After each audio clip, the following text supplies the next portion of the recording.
Hi folks, this is Rose from In Rose's Garden, and today we're going to be working on one of the missing link videos for Randy Brown of Thunderhorse Descendant, as she has asked me to do so while she has some time with her significant other, Jefferson, while he is over in North Dakota to visit her.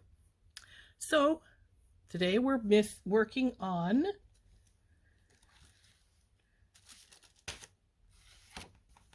the Snowcone link. And this is on page 64 and 65. So let's get down and we'll go over what we need to have. Okay, here we are. And according to our materials thing, we're going to need 6 inches of 16 gauge pure copper square wire.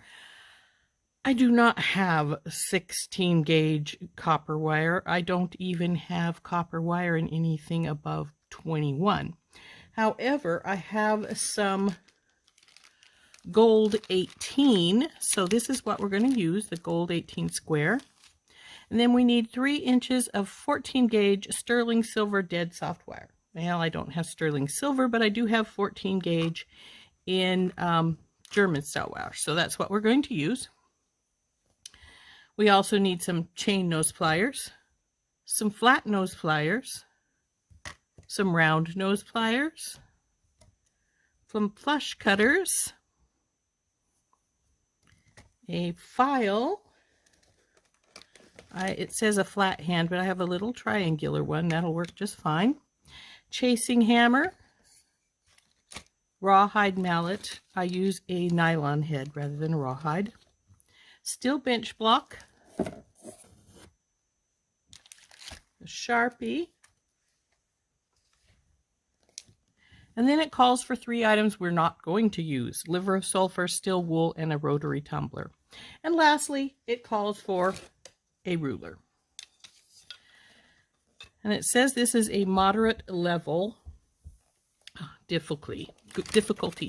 Now there's a tip here which says create endless variations for this link with copper wire on copper, brass with sterling, round wire instead of square wire. The other bit of the tip talks about oxidizing, which we're not going to do, so it's not an issue.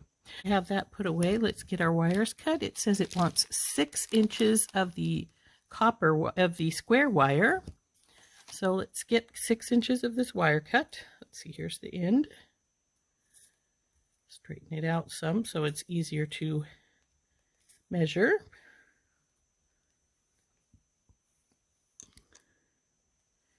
There's 6 inches right at where this hole is, which actually makes it easier to cut because you can just stick your cutters right through into the hole. So there's our 6 inches of square. And we can put the rest away.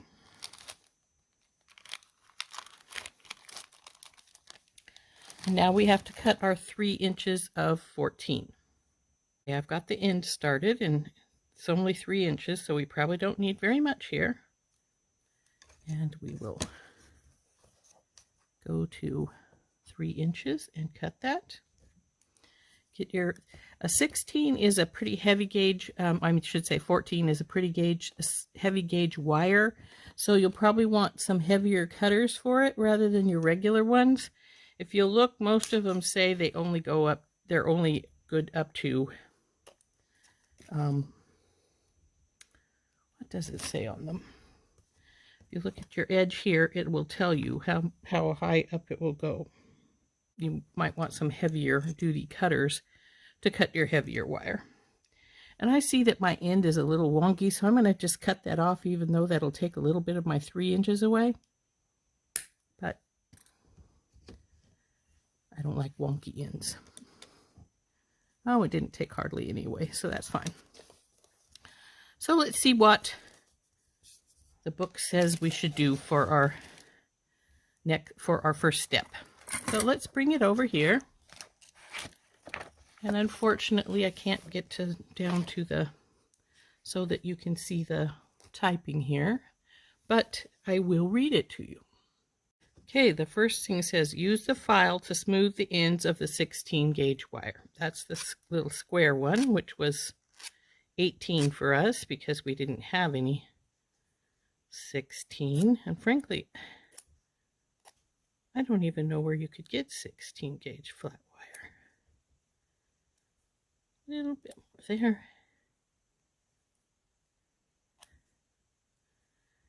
And this end.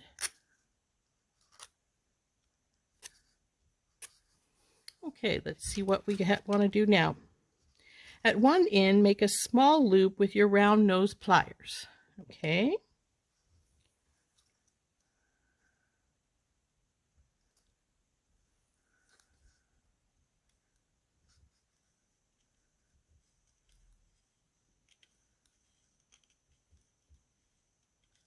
Right, there's my small loop.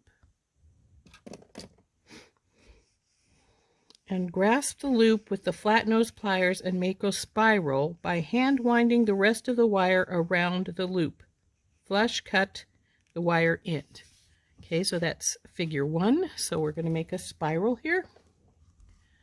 So we'll grab hold of our loop and just start spiraling here.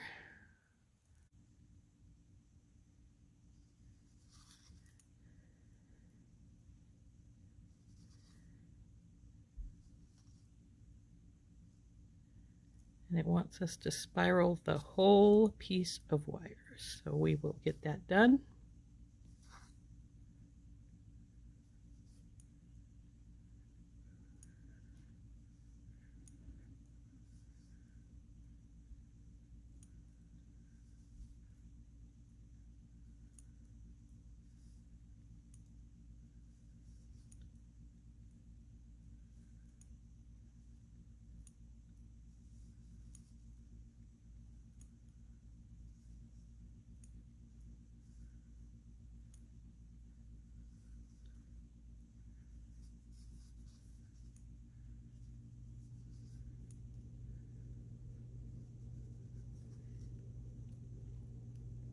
And then it says flush cut the end. Now I'm assuming it wants that because, well, this very end of the spiral does not want to lay down flat against the other. So I'm sure what they want is simply to get this where it's laying flat. So we'll cut this little teeny bit off. And now we'll see what it wants us to do now that we've got that spiral made. It's a pretty nice little spiral. Here you go, spiral. Now the next step, step 2, says place the spiral on the bench block and hammer lightly with the chasing hammer. So let's put our book away, get our bench block out, and we will do that. Here's our bench block and our piece and our chasing hammer.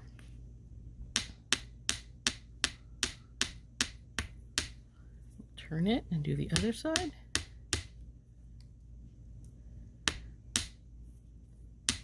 Okay, said just lightly, so I don't suppose we need to tap it too many times. So let's see what our next step is. So step 3 says push the center of the spiral up with the tip of the round nose pliers and stretch out the coil, spacing the coils evenly. Step 2. We go right here. And then set the coil aside. Okay. So let's get our round nose pliers out, push that up into there, and then push it down.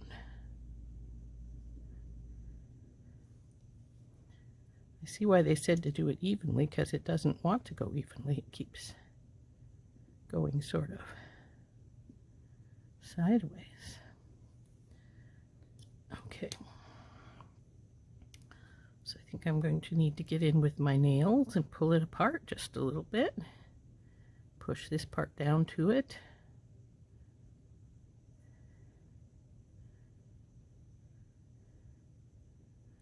Now, if you're someone who's really careful with your nails, you may not want to do this. I am not careful with my nails. As opposed to, I just broke one. But that's the way it goes.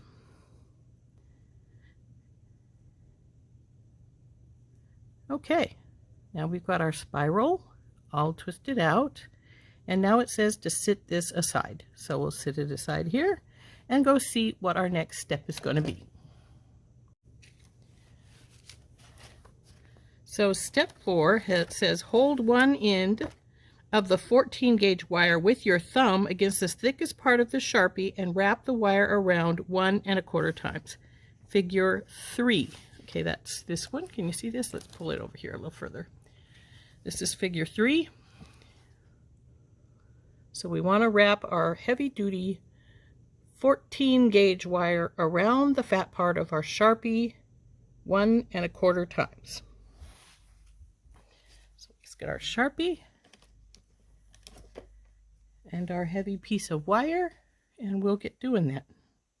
Okay, we got our Sharpie and our piece of wire.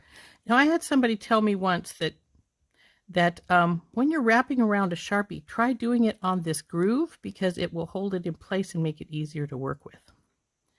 So let's get wrapping around this. And I will warn you that this 14 gauge is a little tough, so it's sort of hard to work with. So there we go. Now let's see what we want to do next. So we're at step 5, which says keep the loop on the Sharpie to maintain its round shape. Where the wires begin to touch, bend the longer wire up perpendicular to the loop with your chain nose pliers, and then trim the shorter wire flush at the bend, creating a complete circle. Step 4, or figure 4, I should say. There she is, right here. So now let's do that. So where it begins to meet, we want to bend this wire up. So let's, easier said than done. Let's got to get our pliers in there and go up with it. Okay, and then cut the other off where they meet. So now I am going to take it off the Sharpie. Oop, it doesn't want to come off the Sharpie now. Well, fine. To move, we need to get this to bend down further because it unbent itself as it came around as we did that. So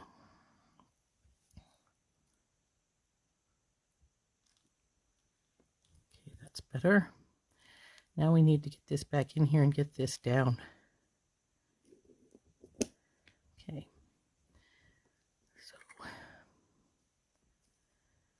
I don't think we're going to have to cut off very much, to be truthful with you. Let's see if this will.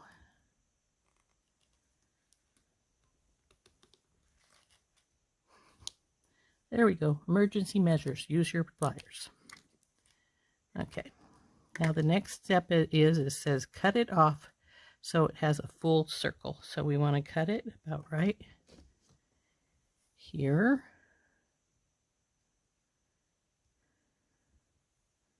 Cutting just the one wire. And when you're cutting like this, make sure that this part is towards the part you want to stay. Otherwise, you're going to get that little notch, and you're going to have to trim it again. Ooh, did you not come off? Tough wire. There we go. Now, there we go. I'm not sure how round that is. It doesn't look quite round to me, but maybe we'll put it back on the Sharpie and see how round it is. It could have been trimmed just a touch more, maybe, to make it more round. But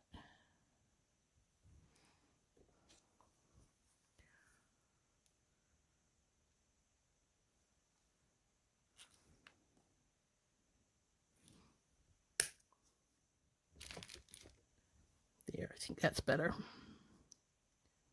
So here's our round circle. So now we'll see what the next instruction is. So instruction 6 says flatten the curve of the loop with the chasing hammer on the bench block, then hammer the loop with the rounded end of the hammer to texture. Okay, so here is our bench block. And this time we're going to get pretty loud because we're going to be doing a lot of stuff here. Because we want to flatten our wire on the loop.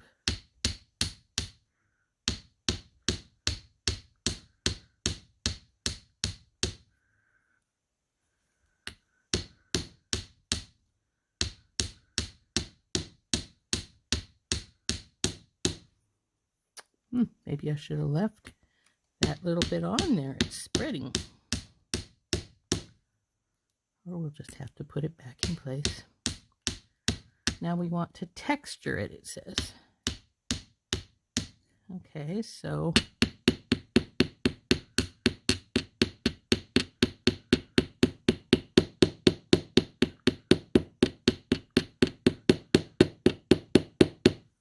I personally like textured pieces. I think they look cool.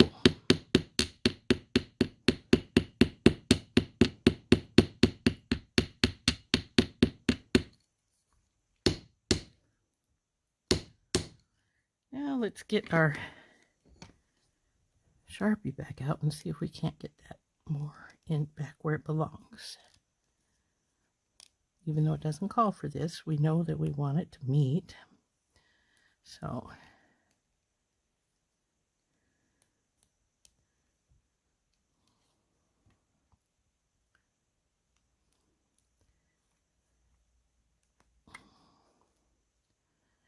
okay, I think that's pretty good there. It's not quite meeting, but it's pretty close. I might work with it just a few. Oh, that's much better. I think that'll do. Here we go, flattened and textured. Now let's see what our next instruction is.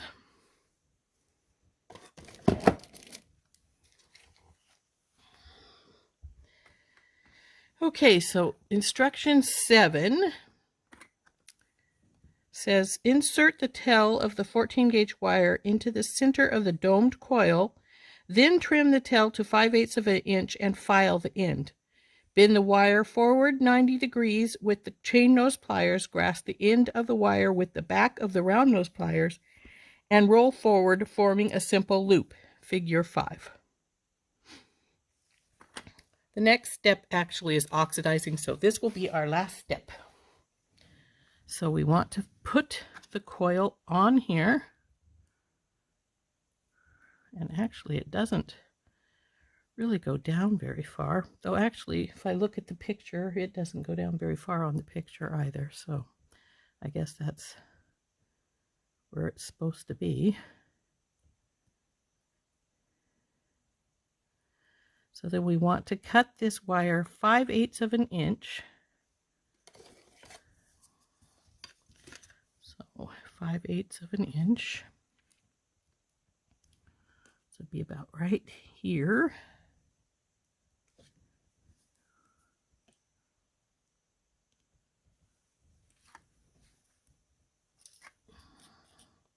Tough wire.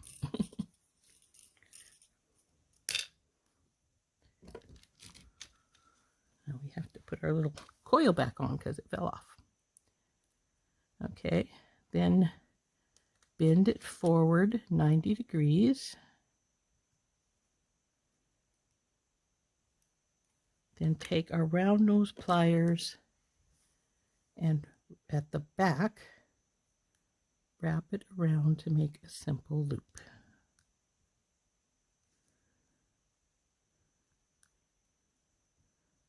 Come on. This needs to bend a bit more.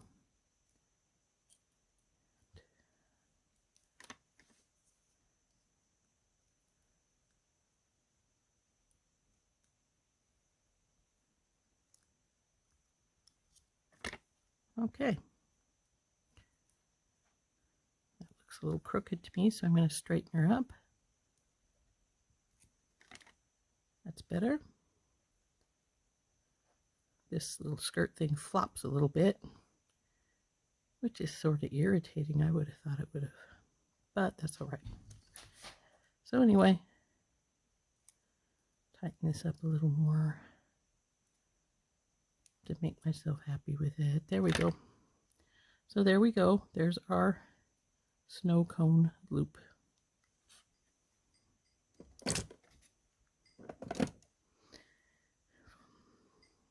This pushed this one a little bit out of wonk with the one above it, so I suppose take your nails and straighten it a bit if you can.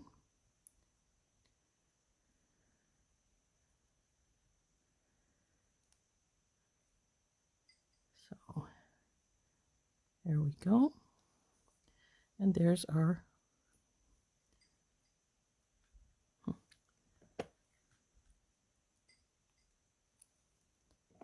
okay, that looks straighter. Okay, there we go. We're done with our loop. There she is. Snow cone loop. And here is our picture. As you can see, it looks pretty much like that. I was thinking when I made it that the cone would come down further on the loop, but as you can see, it only comes down 1 or 2 on these, and that's about what it is on our loop. In fact, mine may even be down a little further than theirs is, so that's pretty good. So anyway, there we go. That's what she looks like, and I hope you enjoyed this. So let's turn back up, and we'll look at it again in our book. Okay, there we have it, the snow cone link. Like I said, this top flops around a little bit, which to me is a wee bit annoying, but I mean, to each his own. And it does pretty much resemble the picture in the book. As you can see, let's see if I can get it closer to you here so you can see the link better. But yeah, it's not bad. I wouldn't say it's one of my favorites, but it's not bad. So, and it does look pretty good. So anyway, there we go, the snow cone link from our missing link book, and hope you enjoyed this. Bye bye.